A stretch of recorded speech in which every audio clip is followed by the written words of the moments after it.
कानपुर से घाटमपुर जाने वाले मार्ग पर एक कस्बा है, पतारा। इसी कस्बे के जगदीशपुर में राम अवतार पांडेय का परिवार रहता था। उनके परिवार में पत्नी सुधा पांडेय के अलावा एक बेटा गौरव पांडेय तथा बेटी सपना पांडेय थी। प्राइवेट नौकरी कर गुजर बसर करने वाले राम अवतार पांडेय एक स्वाभिमानी व्यक्ति थे। उनकी आर्थिक स्थिति भले ही सामान्य थी, लेकिन वह अपने उसूलों से समझौता कभी नहीं करते थे। इसी कारण वह जिद्दी पांडेय के नाम से भी जाने जाते थे। राम अवतार की बेटी सपना बेहद खूबसूरत थी। उसकी इस खूबसूरती में चार चांद लगाता था उसका स्वभाव। वह अत्यंत चंचल व चप्पल स्वभाव की थी। जवानी की दहलीज पर उसने कदम रखा तो उसकी खूबसूरती और बढ़ गई। देखने वालों की निगाहें जब उस पर पड़तीं तो ठहर कर रह जातीं। लेकिन वह किसी को भाव नहीं देती थी। वह पतारा के शक्तिपीठ कॉलेज से बीए की पढ़ाई कर रही थी। राम अवतार पांडेय सपना को उच्च शिक्षा दिलाना चाहते थे ताकि उसे अच्छी नौकरी मिल सके। सपना जिस कॉलेज में पढ़ती थी उसी में रायपुर का रहने वाला राज कपूर गुप्ता भी बीए कर रहा था। कॉलेज में अक्सर मुलाकात होने से सपना की राज कपूर गुप्ता से दोस्ती हो गई। सपना पांडेय और राज कपूर गुप्ता जब भी मिलते देर तक बातचीत करते थे। राज कपूर अपना करियर बनाने के लिए संघर्ष कर रहा था, लेकिन लगातार मिलने से उनके बीच प्यार की कोपलें फूटने लगीं। उन्हें महसूस होने लगा कि वे एक दूसरे को चाहने लगे हैं। वे एक दूसरे के लिए ही बने हैं। लेकिन राज कपूर गुप्ता के दिल में एक बात खटकती थी कि वह दूसरी जाति का है। जब सपना को हकीकत पता चलेगी तो कहीं वह मुंह न मोड़ ले। आगे कुछ गड़बड़ न हो, यह जानने के लिए एक दिन राज कपूर ने सपना से कहा, सपना, हम दोनों एक दूसरे को कितना प्यार करते हैं ये हम ही जानते हैं, पर मैं आज तुम्हें अपनी हकीकत बताना चाहता हूं। सपना, मेरी जाति तुमसे अलग है। मैं गुप्ता हूं और तुम ब्राह्मण। इस जाति भेद के कारण कहीं तुम मुझे छोड़ तो नहीं दोगी? कहीं तुम्हारे घर वाले मुझे तुमसे दूर तो नहीं कर देंगे? राज कपूर गुप्ता की बात सुनकर सपना पांडेय ने हंसते हुए कहा, राज, तुम्हें पता होना चाहिए कि मैंने तुमसे प्यार किया है, न कि तुम्हारी जाति से। तुम किस जाति के हो, किस धर्म के हो, मुझे कोई मतलब नहीं है। मैं सिर्फ तुमसे प्यार करती हूं। सपना की बात सुनकर राज कपूर ने उसे सीने से लगाते हुए कहा, सपना, अब हमारे प्यार में कितनी बाधाएं आए, मैं तुम्हारा साथ नहीं छोड़ूंगा। हमेशा मैं तुम्हारा साथ दूंगा। देखो राज, हमारे प्यार की राह में समाज, परिवार या कोई भी आए, मैं इस प्यार की खातिर सबको छोड़ दूंगी, पर तुम्हें नहीं छोड़ूंगी। सपना पांडेय बोली। उस समय सपना की उम्र 19-20 साल रही होगी। राज कपूर की उम्र भी लगभग उतनी ही थी। राज कपूर गबरू जवान तो था ही, खाते पीते घर का होने के साथ साथ खूबसूरत भी था। शायद उसकी खूबसूरती पर ही सपना मर मिटी थी। प्यार हुआ तो दोनों के बीच शारीरिक संबंध भी बन गए। कॉलेज के साथियों को राज कपूर के प्यार की भनक लगी तो किसी ने यह खबर सपना पांडेय के पिता को दे दी। राम अवतार पांडेय को बेटी के प्यार का पता चला तो वह परेशान हो उठे, क्योंकि बेटी से उन्हें इस तरह की कतई उम्मीद नहीं थी।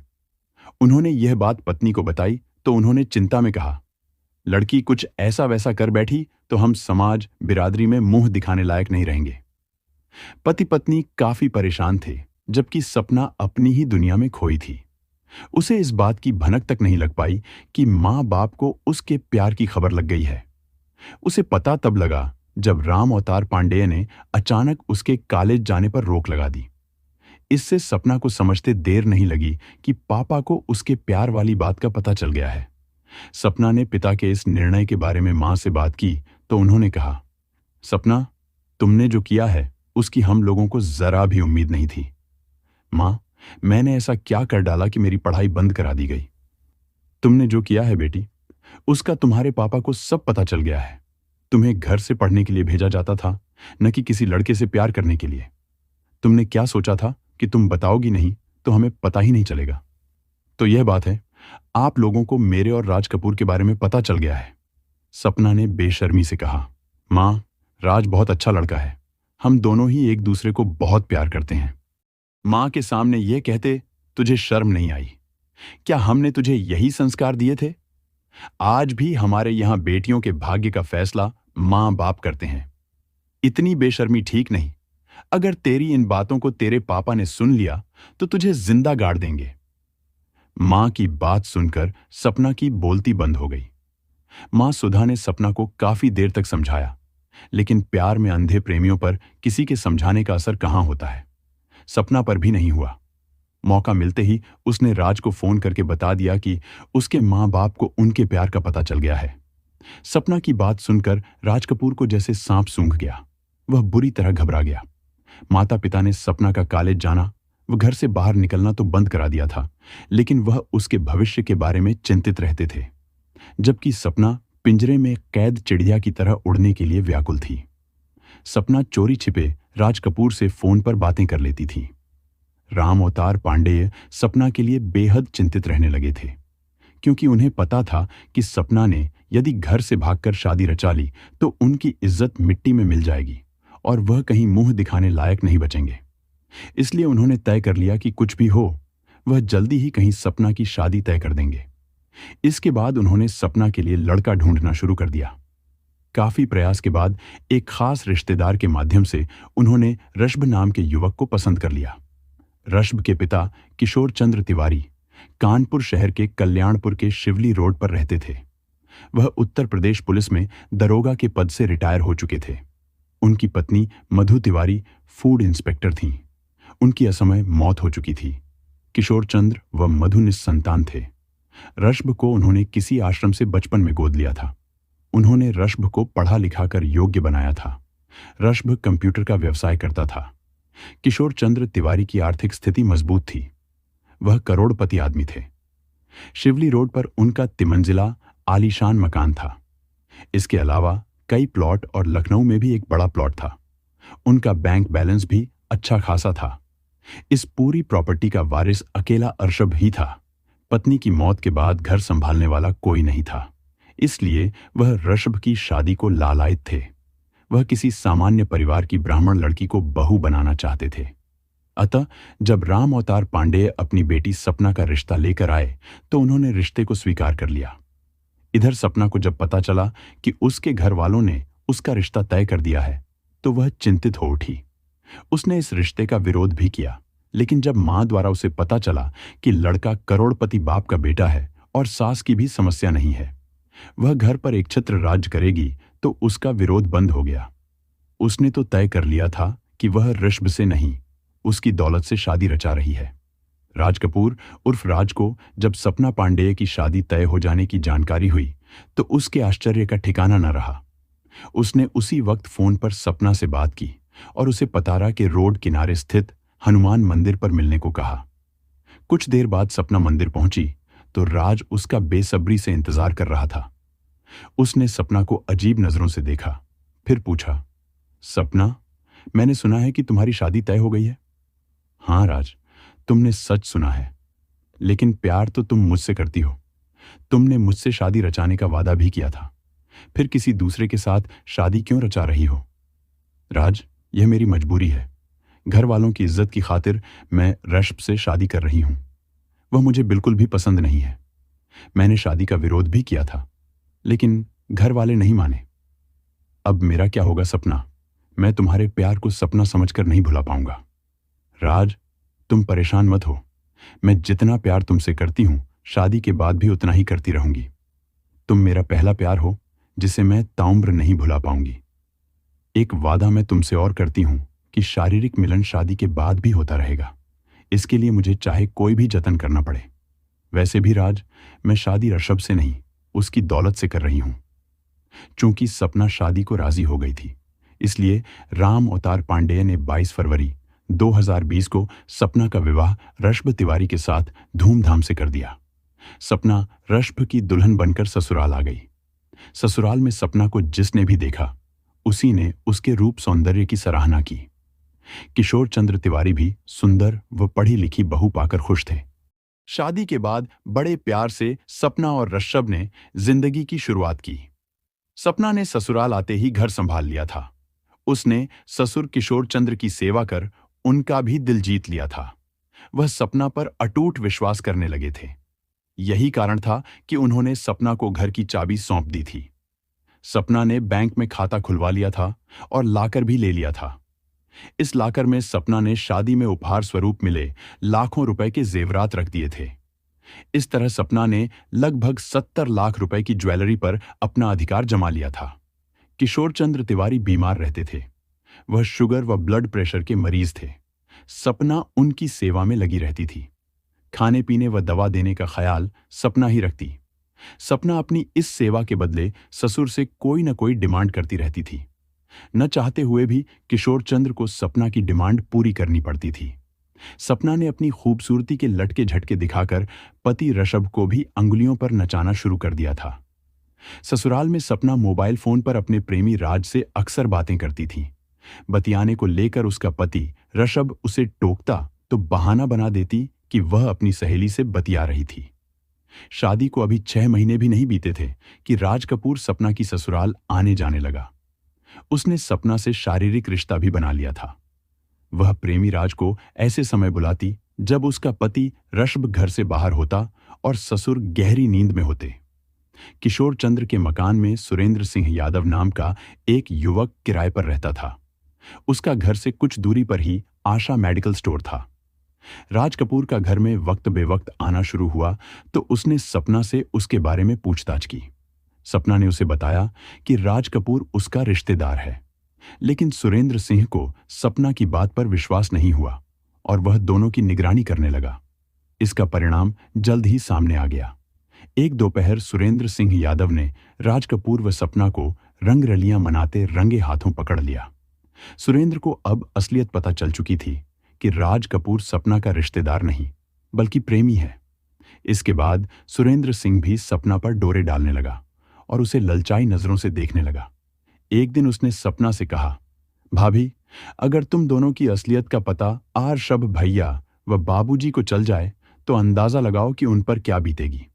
उनकी इज्जत तो मिट्टी में ही मिल जाएगी। इसके अलावा तुम्हारा हाल क्या होगा ये तुम समझ सकती हो। सुरेंद्र सिंह यादव की बात सुनकर सपना घबरा गई और गिड़गिड़ाने लगी। नहीं नहीं, उन्हें कुछ मत बताना। मैं तुम्हारी हर बात मानने को तैयार हूं, फिर चाहे धन हो या तन। मुझे धन नहीं, तुम्हारा तन चाहिए। जिस तरह तुम अपने प्रेमी को खुश रखती हो उसी तरह मुझे भी खुश रखना होगा। मुझे तुम्हारी शर्त मंजूर है, कहते हुए सपना सुरेंद्र के गले लग गई। इसके बाद सपना ने सुरेंद्र सिंह यादव के साथ शारीरिक रिश्ता कायम कर लिया। अब सपना दो प्रेमियों की बाहों में झूलने लगी। राज कपूर का आना जाना पड़ोसियों को भी खटकने लगा था। अतः उन्होंने किशोर चंद्र तिवारी वो उसके बेटे के कान भर दिए। पड़ोसियों की बात सुनकर किशोर चंद्र का माथा ठनका। उन्हें भी दाल में कुछ काला नजर आया। उन्होंने बहू सपना को प्यार से समझाया और राज कपूर जिसे वह रिश्तेदार बताती थी उसके आने का विरोध जताया। ऋषभ ने सपना पर तीखे सवाल दागे जिससे वह तिलमिला उठी। उन दोनों के बीच तीखी बहस भी हुई। किसी तरह किशोर चंद्र ने मामला शांत कराया। विरोध व निगरानी के चलते राज कपूर का सपना की ससुराल आना व मिलन बंद हो गया। अब दोनों की बात फोन पर ही हो पाती। कभी कभी वह वीडियो कॉलिंग भी कर लेती या फिर व्हाट्सएप के जरिए उससे जुड़ती थी। सपना का प्रेमी से मिलन बंद हुआ तो वह तिलमिला उठी। उसने सारा गुस्सा ससुर पर ही उतारा। अब उसने ससुर की देखभाल कम कर दी तथा दवाई देने में भी लापरवाही बरतने लगी, क्योंकि ससुर किशोर चंद्र ने ही प्रेमी राज के आने का विरोध किया था और निगरानी करने लगा था। पति ऋषभ को भी किशोर चंद्र ने ही उकसाया था। सपना सावधान इंडिया, क्राइम पेट्रोल जैसे सीरियल टीवी पर देखती थी। एक दिन उसने किसी एपिसोड में देखा कि यदि किसी बीमार व्यक्ति को दवा की ओवरडोज दे दी जाए तो वह ठीक होने के बजाय अधिक बीमार हो सकता है और उसकी मौत भी हो सकती है। चूंकि सपना के ससुर किशोर चंद्र बीमार रहते थे, इसलिए सपना ने उन्हें दवा की ओवरडोज देने का प्लान बनाया। अब शातिर सपना ने मौत का खूनी खेल शुरू किया। वह दिखावे के तौर पर ससुर की खूब सेवा करने लगी, लेकिन साथ ही शुगर की दवा की ओवरडोज भी देने लगी। सपना का नाजायज रिश्ता मेडिकल स्टोर चलाने वाले सुरेंद्र सिंह यादव से पहले से ही था, तो वह उसके मार्फत कुछ ऐसी दवाएं भी मंगाने लगी जो फेफड़ों के लिए ज्यादा खतरनाक थीं। इन दवाओं के देने से किशोर चंद्र गंभीर बीमार पड़ गए और जुलाई 2022 में उनका निधन हो गया। कोई जान ही नहीं पाया कि किशोर चंद्र की मौत कैसे हुई। सभी ने उनकी मौत को सामान्य मौत समझा। ऋषभ स्वयं भी पत्नी के षड्यंत्र से अनजान रहा। पिता की मौत से ऋषभ तो दुखी था, लेकिन सपना मन ही मन खुश थी। कुछ दिन घर में गम का माहौल रहा। उसके बाद सब कुछ सामान्य हो गया। सपना अब पूरी तरह से स्वतंत्र हो गई थी। अतः वह प्रेमी राज को फिर घर बुलाने लगी। उसकी रंगरलियां फिर शुरू हो गईं। वह राज कपूर को उस दिन बुलाती जब ऋषभ लखनऊ या दिल्ली चला जाता। इन्हीं दिनों सपना ने एक नया ड्रामा शुरू कर दिया। उसने ऋषभ से कहा कि वह मकान व लखनऊ वाले प्लॉट में उसे भी नॉमिनी बनाए। ससुर के खाते से मिलने वाली रकम में से आधा पैसा देने की डिमांड की, लेकिन ऋषभ ने उसकी कोई भी डिमांड पूरी करने से साफ इनकार कर दिया। सपना ने तब फांसी लगाकर जान देने का नाटक किया, लेकिन ऋषभ पर इसका असर नहीं पड़ा। अब प्रॉपर्टी को लेकर आए दिन ऋषभ और सपना में झगड़ा होने लगा। कभी कभी तो झगड़ा इतना बढ़ जाता कि दोनों में मारपीट तक हो जाती। एक दिन तो झगड़े के दौरान सपना ने कह भी दिया कि उसने शादी उससे नहीं, उसकी दौलत से की है। यह सुनकर ऋषभ का पारा 7वें आसमान पर पहुंच गया था। ऋषभ को अपने व्यवसाय के सिलसिले में उसे दिल्ली, लखनऊ व अन्य कई शहरों में जाना पड़ता था। अक्टूबर 2022 में उसे एक सप्ताह के लिए दिल्ली जाना पड़ा। पति दिल्ली चला गया तो सपना ने प्रेमी राज को घर बुला लिया। वह रात को भी वहीं रुकता और सपना के साथ रंगरलियां मनाता। एक रात बिस्तर पर मिलन के दौरान सपना ने पूछा, राज, इस तरह हम कब तक लुका छिपी का खेल खेलते रहेंगे? क्या और कोई रास्ता नहीं है? एक रास्ता है, तुम ऋषभ को छोड़कर मुझसे शादी कर लो। पर मेरे पास दूसरा रास्ता भी है। सपना ने आंखें नचाईं। वह क्या है? राज कपूर गुप्ता ने पूछा। तुम ऋषभ को निपटा दो, उसके बाद मैं तुम्हारी हो जाऊंगी और उसकी करोड़ों की प्रॉपर्टी भी हमें मिल जाएगी। हम दोनों पूरी जिंदगी ऐश करेंगे। सपना की बात सुनकर राज कपूर का हलक सूख गया। वह थूक गटक कर बोला, यह काम अकेले नहीं हो सकता। किसी को साथ मिलाना होगा, उसे पैसों का लालच भी देना होगा। तो डरते क्यों हो?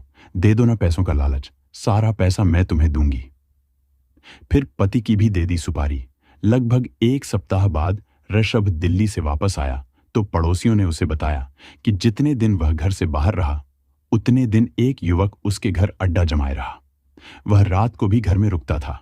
यह सुनकर ऋषभ का गुस्सा 7वें आसमान पर पहुंच गया। घर आकर उसने उस युवक के बारे में सपना से पूछा तो वह साफ मुकर गई। ऋषभ ने जब सख्ती की तो सपना ने बताया कि वह युवक उसका रिश्तेदार तथा कॉलेज में साथ पढ़ने वाला राज कपूर गुप्ता था। ऋषभ समझ गया कि सपना के उससे नाजायज संबंध है। अतः उस रोज ऋषभ ने सपना के साथ खूब मारपीट की। इस मारपीट ने आग में घी का काम किया। सपना ने पति की हत्या की सुपारी 3 लाख रुपए में अपने प्रेमी राज कपूर को दे दी। राज कपूर की भाभानगर में ग्लास की दुकान थी। इस दुकान पर उसका एक विश्वासपात्र कर्मचारी था, सत्येंद्र सिंह। वह भी रायपुर का ही रहने वाला था। उसने सत्येंद्र सिंह को सारी बात बताई और अपने साथ मिला लिया। पैसों के लालच में सत्येंद्र सिंह अपने मालिक राज कपूर का साथ देने के लिए राजी हो गया। लगभग 50,000 रुपया उसने सपना से सत्येंद्र सिंह को दिलवा भी दिया। इसके बाद राज कपूर और सत्येंद्र सिंह सपना के पति ऋषभ की हत्या करने के लिए उसका पीछा करने लगे। लखनऊ आते जाते वे दोनों उसका पीछा करते, लेकिन उन्हें मौका नहीं मिलता। आने जाने की सूचना सपना ही प्रेमी को देती थी। 27 नवंबर 2022 की सुबह सपना को पता चला कि शाम को उसका पति ऋषभ एक शादी समारोह में शामिल होने चक्रपुर पंचायत घर जाएगा। उसने इसकी जानकारी अपने प्रेमी राज कपूर को दी और पति की स्कूटी का नंबर भी नोट करा दिया। सपना ने फोन पर राज कपूर से कहा कि आज उसका काम तमाम हो जाना चाहिए। इंतजार करते करते मैं थक चुकी हूं। ऋषभ रात 8 बजे अपने दोस्त मनीष के साथ चक्करपुर पंचायत घर पहुंच गया। उसने स्कूटी पंचायत घर के बाहर खड़ी कर दी। कुछ देर बाद राज कपूर भी सत्येंद्र सिंह को साथ लेकर बाइक से चक्करपुर पहुंच गया। वहां उन दोनों ने सुआ से ऋषभ की स्कूटी पंक्चर कर दी। रात 10 बजे ऋषभ और मनीष खा पी कर शादी समारोह के बाहर आए तो देखा कि उनकी स्कूटी का पहिया पंक्चर है। पंक्चर बनवाने के लिए वे स्कूटी पैदल ही हाईवे तक लाए। वे जैसे ही शिवा होटल की तरफ चले तभी घात लगाए बैठे राज कपूर गुप्ता व सत्येंद्र सिंह ने ऋषभ पर छापड़ से कातिलाना हमला कर दिया।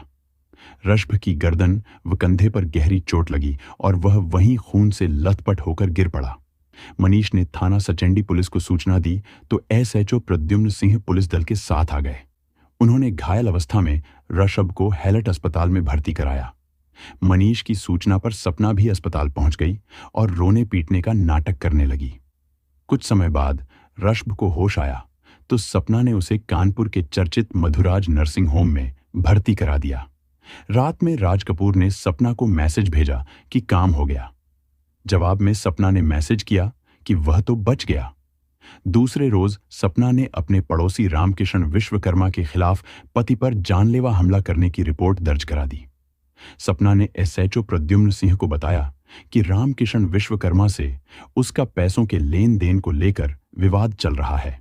इसी रंजिश में उसने हमला करवाया है। ससुर की तरह पति ऋषभ को भी निपटा देना चाहती थी, लेकिन ऋषभ लगभग 3 दिन तक मधुराज नर्सिंग होम में रहा। उसके बाद उसे छुट्टी मिल गई।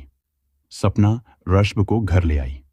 ऋषभ की जान बच गई तो उसने पति को मारने के लिए बी प्लान तैयार किया।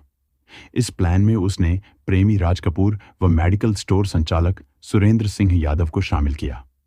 उसने जिस तरह दवा में ओवरडोज देकर ससुर को मारा था, उसी तरह पति को भी मारने का जतन करने लगी। सपना ने ऋषभ को दवा की ओवरडोज देनी शुरू कर दी। ऋषभ शुगर का भी मरीज था, फिर भी सपना ने उसे ग्लूकोज का इंजेक्शन लगवा दिया। मेडिकल स्टोर संचालक सुरेंद्र सिंह यादव सपना का आशिक था। वही सपना को ऐसी घातक दवाएं मुहैया करा रहा था जिससे उसके पति ऋषभ की किडनी तथा लीवर में संक्रमण फैल जाए और उसकी मौत हो जाए। मौत के इस खेल में सपना का प्रेमी राज कपूर भी सहयोग कर रहा था। 3 दिसंबर 2022 को ऋषभ की हालत बिगड़ी तो सपना ने प्रेमी राज कपूर को व्हाट्सएप मैसेज भेजा कि ऋषभ की हालत बिगड़ रही है, उसकी समझ में नहीं आ रहा है कि वह क्या करे। इस पर राज कपूर ने जवाब भेजा कि वह ऋषभ को लेकर किसी अस्पताल भागे, इलाज का नाटक करे, जिससे सभी को लगे कि उसकी बीमारी से मौत हुई है। इसके बाद सपना ऋषभ को लेकर हैलट अस्पताल गई, जहां उसकी मौत हो गई। चूंकि 5 दिन पहले ऋषभ पर जानलेवा हमला हुआ था और उसकी पत्नी सपना ने पड़ोसी रामकिशन के खिलाफ रिपोर्ट भी दर्ज कराई थी, इसलिए शक के आधार पर एसएचओ प्रद्युम्न सिंह ने ऋषभ के शव का पोस्टमार्टम कराया। लेकिन पोस्टमार्टम रिपोर्ट चौंकाने वाली थी। पोस्टमार्टम रिपोर्ट में ऋषभ की मौत प्राणघातक हमले में आई चोटों से नहीं, बल्कि लीवर और किडनी में संक्रमण होने से हुई थी। पोस्टमार्टम रिपोर्ट की जानकारी एसएचओ ने पुलिस अधिकारियों को दी तो डीसीपी विजय ढुल तथा एसीपी निशंक शर्मा घटनास्थल पर मौका मुआयना करने पहुंचे। इसके बाद उन्होंने ऋषभ की संदिग्ध मौत की जांच हेतु एक पुलिस टीम गठित कर दी। इस गठित पुलिस टीम ने अपनी जांच ऋषभ पर हुए हमले से शुरू की। सर्विलांस के जरिए जब टीम ने हाईवे घटनास्थल पर घटना के समय एक्टिव मोबाइल नंबरों को खंगाला तो पता चला वहां पर आरोपी रामकिशन विश्वकर्मा का मोबाइल एक्टिव नहीं था, लेकिन 2 अन्य संदिग्ध नंबर एक्टिव थे। पुलिस टीम ने उन नंबरों की कॉल डिटेल्स का मिलान मृतक ऋषभ की पत्नी सपना की कॉल डिटेल्स से किया तो पता चला कि एक नंबर पर सपना की बात होती थी। घटना के कुछ देर बाद ही उससे सपना को कॉल गई थी। पुलिस ने उस नंबर की छानबीन की तो वह रायपुर नरवल निवासी राज कपूर का निकला। पुलिस ने जब राज कपूर गुप्ता की छानबीन की तो पता चला कि वह सपना पांडेय का प्रेमी है। सपना के उससे शादी के पहले से प्रेम संबंध है। शक के आधार पर पुलिस ने सपना पांडेय और राज कपूर गुप्ता को पकड़ा और सख्ती से पूछताछ की तो दोनों टूट गए और ऋषभ की हत्या का जुर्म कबूल कर लिया। सपना ने बताया कि उसने पति की हत्या के लिए 3 लाख की सुपारी प्रेमी राज कपूर को दी थी। उसने अपने कर्मचारी सत्येंद्र सिंह के साथ ऋषभ पर हमला किया था, लेकिन जब उसकी जान बच गई तो उसने पति को दवा की ओवरडोज देकर मार दिया। दवाइयां उसे आशा मेडिकल स्टोर संचालक सुरेंद्र सिंह यादव लाकर देता था। सपना के बयान के आधार पर पुलिस टीम ने सत्येंद्र सिंह व सुरेंद्र सिंह यादव को भी उनके घरों से गिरफ्तार कर लिया। राज कपूर व सत्येंद्र की निशानदेही पर पुलिस टीम ने हमले में प्रयोग किया चापड़, बाइक तथा सुआ बरामद कर लिया। एसएचओ प्रद्युम्न सिंह ने ऋषभ की हत्या का खुलासा करने तथा आरोपियों को पकड़ने की जानकारी डीसीपी विजय ढुल को दी तो उन्होंने प्रेस वार्ता आयोजित कर ऋषभ की हत्या का खुलासा किया। उन्होंने खुलासा करने वाली टीम को 50,000 रुपए इनाम देने की घोषणा भी की। चूंकि आरोपियों ने हत्या का जुर्म कबूल कर लिया था, अतः एसएचओ प्रद्युम्न सिंह ने भादंवी की धारा 302 के तहत सपना पांडेय, राज कपूर गुप्ता, सत्येंद्र सिंह व सुरेंद्र सिंह यादव के खिलाफ रिपोर्ट दर्ज कर सभी को विधि सम्मत गिरफ्तार कर लिया। 10 दिसंबर 2022 को पुलिस ने सभी आरोपियों को कानपुर कोर्ट में पेश किया, जहां से उन्हें जिला जेल भेज दिया गया। दोस्तों, इस कहानी को सुनाने का हमारा उद्देश्य किसी की भावनाओं को आहत करना, किसी को ठेस पहुंचाना या परेशान करना बिल्कुल नहीं था। हमारा उद्देश्य केवल आपको जागरूक करना, सचेत करना और सतर्क रहने के लिए प्रेरित करना है। दोस्तों, इस पूरी घटना के बारे में आपकी क्या राय है? कमेंट बॉक्स में जरूर बताएं और अगर हमारी मेहनत पसंद आई हो तो इस वीडियो को लाइक करते हुए शेयर भी करें। अगर आपने अब तक चैनल को सब्सक्राइब नहीं किया है तो हमारे चैनल को सब्सक्राइब कर लीजिए।